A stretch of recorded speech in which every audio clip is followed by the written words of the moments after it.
Saavun Rovaniemen juna-asemalle. Oli satanut. Ilma tuntui raikkaalta, kun juna vei sen raikasti.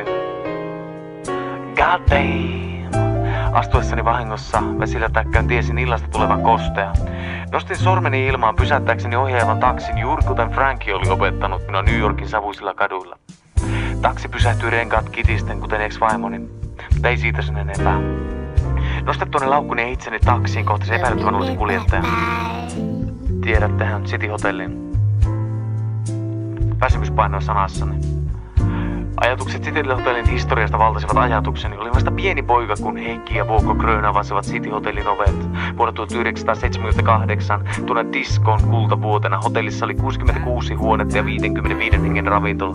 Nopea suosio kuitenkin mahdollisti hotellin laajentumisen 99 huoneeseen ja 150 henkilön ravintola. Päästyäni City Hotelliin minun vallitasi jännittynyt odotuksen tunne. Tiedätte, kuten odottaisi salkkareiden seuraavaa jaksoa, en malttanut odottaa illallista Heikin ja Vuokon kanssa. Huoneeseen päästyäni voinut olla ihailematta koko seinäpeiliä, jossa komeili klassisen komea mittatilaustyönä tilattu Göscher-takki. Sitten illalliselle. Odotuttanut Heikkiä ja Vuokkoa 7 tuntia. Tiesin olevani. Baby.